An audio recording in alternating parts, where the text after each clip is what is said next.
Sorry pero may pagka-antipati ko pa yung mga tao mo. Imagine mo ba't sila babayaran? Hindi naman sila ma-hospital kung hindi nangyari ito eh.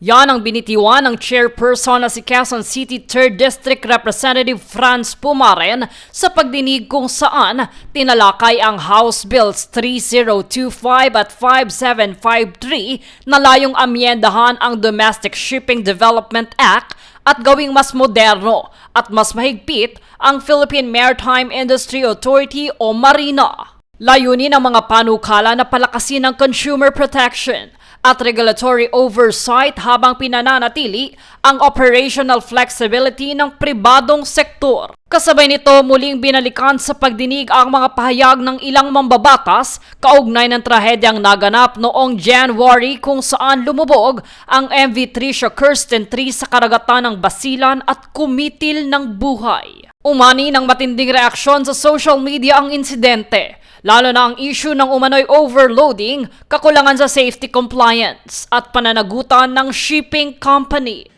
Yun ang problema doon. So, kung wala pag nagkukulyod yung mga barko, yung ship owners, na ito yung pamasahe, kawawa talaga yung goods. Kaya no matter what this government will do, kung walang deregulation, wala mangyari. Kaya kawawa talaga. Negosyante, farmers, sinong magsasuffer? Yung ordinaryong mamamayan. Isinusulong din sa ilalim ng House Resolution 713 ang formal na investigasyon sa Allison Shipping Lines Incorporated, habang ang HR 708 naman ay naglalayong siyasatin ang sunod-sunod na maritime tragedies sa Basilan, Davao at maging sa Scarborough Shoal.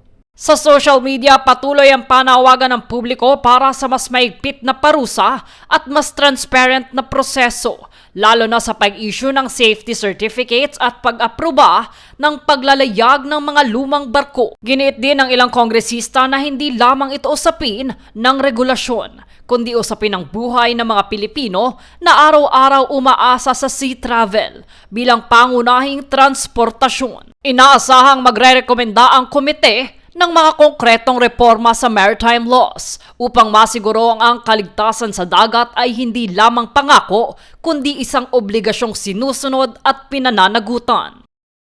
Jade Buhoy, nag-uulat para sa Golden Nation Network.